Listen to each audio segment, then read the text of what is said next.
지금 한국 극장가에서 좀처럼 보기 어려운 일이 벌어지고 있습니다. 개봉한 지 몇 달이 흘렀습니다. 새 영화들은 끊임없이 스크린을 채우러 들어오고 있고, 지난 겨울을 달군 작품들은 이미 하나둘 자리를 내줬습니다. 그런데 단 하루도, 단 한 번도 1위를 내준 적이 없는 영화가 있습니다. 영화 왕과 사는 남자입니다. 그리고 오늘 그 영화가 드디어 1,600만 관객을 눈앞에 뒀다는 소식이 전해졌습니다. 영화진흥위원회 영화관 입장권 통합 전산망에 따르면 4월 1일 하루 왕과 사는 남자는 5만 281명의 관객을 불러 모으며 박스오피스 정상을 지켰습니다. 이날까지 집계된 누적 관객 수는 1,578만 2,131명, 1,600만까지 남은 거리가 이제 22만 명도 채 되지 않습니다. 하루 5만 명의 속도라면 계산상 닷새 안에 그 고지를 밟을 수 있습니다. 사실 이쯤 되면 숫자 자체보다 더 놀라운 게 따로 있습니다. 1,000만을 넘긴 영화는 보통 이 시점이 되면 기세가 꺾입니다. 화제성은 식어가고 스크린 수는 줄어들고 관객의 시선은 자연스럽게 다음 작품으로 넘어가게 마련입니다. 그게 극장가의 자연스러운 흐름입니다. 그런데 왕과 사는 남자는 그 흐름을 완전히 거스르고 있습니다. 1,000만을 넘기고도 멈추지 않았고 한 번 본 관객이 가족을, 친구를 데리고 다시 극장을 찾는 입소문의 고리가 지금 이 순간까지 끊어지지 않고 있습니다. 이 영화는 장항준 감독이 연출하고 유해진과 박지훈이 주연을 맡았습니다. 배경은 1457년 강원도 청령포. 왕위에서 쫓겨나 이 외진 유배지에 머물게 된 어린 선왕과 마을의 부흥을 위해 스스로 그 유배지의 촌장 자리를 자처한 남자가 한 공간 안에서 부딪히고 이해하고 때로는 서로를 지탱하며 살아가는 이야기입니다. 화려한 전투도 웅장한 영웅서사도 없습니다. 좁디 좁은 유배지라는 공간 안에서 두 사람이 나누는 조용하고 진한 교감, 그 소박함이 오늘날 대한민국 사람 1,500만 명의 마음을 건드렸습니다. 개봉 전 이 영화를 향한 시선이 마냥 곱지만은 않았던 것이 사실입니다. 사극이라는 장르가 요즘 관객들에게 쉽게 다가가기 어렵다는 인식이 있었고, 유해진과 박지훈이라는 조합을 두고 어색하다는 반응도 없지 않았습니다. 베테랑 연기파 배우와 아이돌 출신 배우, 어떻게 봐도 이질적인 조합이었으니까요. 그런데 막상 뚜껑을 열고 나니 이야기는 완전히 달라졌습니다. 바로 그 이질감이 이 영화의 가장 큰 매력이 됐습니다. 유해진은 권위도 화려한 배경도 없는 촌장이라는 인물 안에 역사 속 이름 없는 보통 사람의 무게를 고스란히 담아냈습니다. 말보다 눈빛으로, 행동보다 침묵으로 더 많은 것을 전하는 연기였다는 평가가 지금도 이어지고 있습니다. 맞은편에서 어린 선왕을 연기한 박지훈은 아이돌이라는 수식어를 완전히 지워버릴 만큼 섬세하고 묵직한 감정 연기로 관객들을 사로잡았습니다. 두 사람의 조합이 의외의 시너지를 만들어냈다는 것, 이제는 이견이 없습니다. 장항준 감독의 연출도 빼놓을 수 없습니다. 이 규모의 사극은 그의 필모그래피에서도 낯선 도전이었습니다. 하지만 그는 역사의 무게를 강요하거나 흥미를 위해 가볍게 희석시키지 않고 그 경계 어딘가에서 균형을 잡아냈습니다.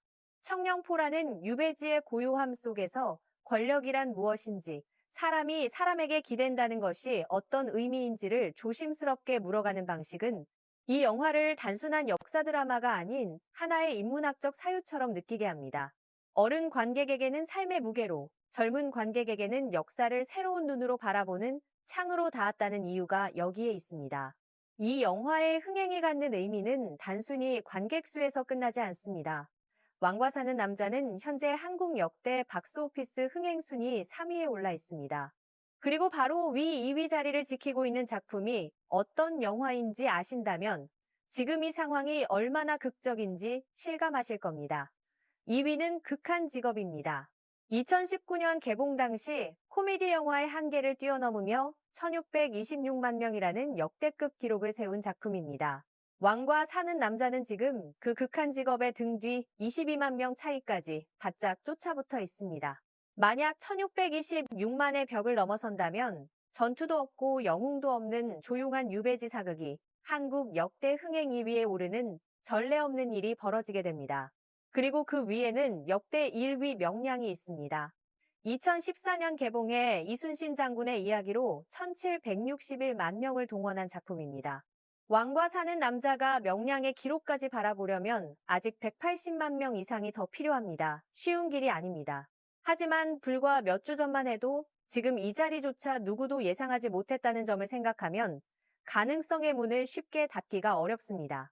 같은 날 박스오피스 2위는 SF 영화 프로젝트 헤일 메리가 차지했습니다. 라이언 고슬링이 주연을 맡은 이 작품은 홀로 우주에 남겨진 과학자의 생존 이야기를 담고 있으며 앤디 위어의 원작 소설을 바탕으로 합니다. 4월 1일 하루 3만 9,862명을 모았고 누적 관객 수는 127만 4,583명입니다. 왕과 사는 남자의 독주 속에서도 꾸준히 자기 자리를 지키고 있다는 점에서 나름의 선전이라 할 수 있습니다. 3위는 내가 마지막으로 남긴 노래로 하루 1만 1,414명을 모았고 누적 관객 수는 1만 2,967명으로 이제 막 시동을 걸고 있는 단계입니다. 4위는 재개봉한 극장판 귀멸의 칼날 무한성편이 차지했습니다. 재개봉임에도 6,652명이 극장을 찾았고 누적 관객 수는 574만 6,263명에 달합니다. 팬덤의 충성도가 시간이 지나도 식지 않는다는 것을 다시 한번 보여주는 수치입니다. 5위는 명탐정 코난 세기말의 마술사로 하루 3,085명이 관람해 누적 6만 2,074명을 기록했습니다. 한국 영화계는 지금 숨을 죽이고 이 영화의 행보를 지켜보고 있습니다. 사극이라는 장르가 그것도 화려한 볼거리 없이 유배지라는 좁은 공간 안에 두 남자 이야기만으로 역대 흥행 순위의 꼭대기까지 올라올 수 있었다는 사실은 한국 영화사에 분명 기록될 만한 챕터입니다. 1,600만은 이미 시간 문제처럼 보이는 상황이고 그 다음 이야기가 어떻게 쓰일지는 지금부터가 진짜 관전 포인트입니다. 여러분은 어떻게 보십니까? 왕과 사는 남자가 극한 직업의 1,626만 기록을 넘어 역대 흥행 2위에 오를 수 있을까요? 아니면 명량의 1,761만이라는 벽 앞에서 걸음을 멈추게 될까요? 이 영화를 직접 보신 분들의 솔직한 후기도 댓글로 남겨주시면 반갑겠습니다. 오늘 영상이 유익하셨다면 좋아요와 구독, 그리고 알림 설정까지 꼭 눌러주세요. 앞으로도 한국 영화와 문화 소식을 빠르고 깊이 있게 전해드리겠습니다.